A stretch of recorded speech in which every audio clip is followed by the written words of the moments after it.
હું ગીતા શાહ તમારી સમક્ષ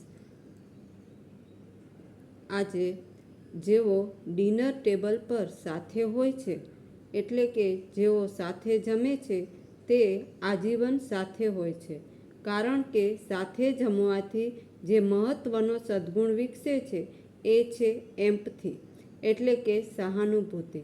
એટલે જ સાથે જમવા બેસીએ ત્યારે રસોઈ નથી ખૂટતી. રસોઈ ત્યારે જ ખૂટે છે જ્યારે અન્યનો વિચાર કર્યા વગર આપણે વહેલા જમી લઈએ છીએ. જમી લીધા પછી ઊભા થયા વગર કુટુંબીજનો સાથે ગાળેલો થોડો સમય એટલે સોબ્રીમેશન.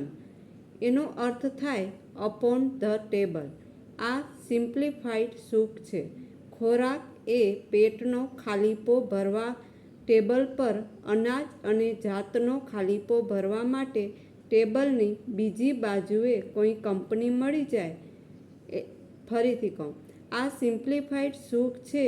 ખોરાક એ પેટનો ખાલીપો ભરવા ટેબલ પર અનાજ અને જાતનો ખાલીપો ભરવા માટે ટેબલની બીજી બાજુએ કોઈ કંપની મળી જાય તો સુખ મેળવવા માટે જિંદગી પાસે ઓવરટાઈમ ન કરાવાય.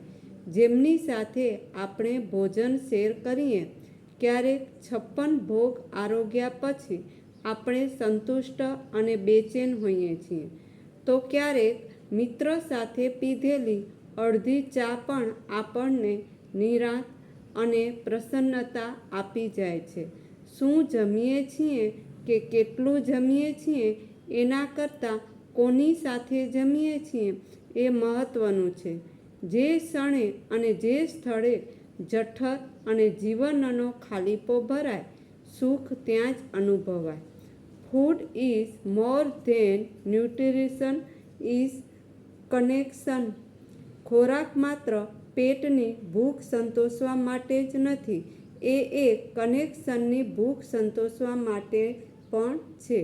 તો હવે તમે પણ કબૂલ કરશો જ કે આપણે સાથે બેસીને જમીએ તો કેટલા બધા લાભ થાય છે.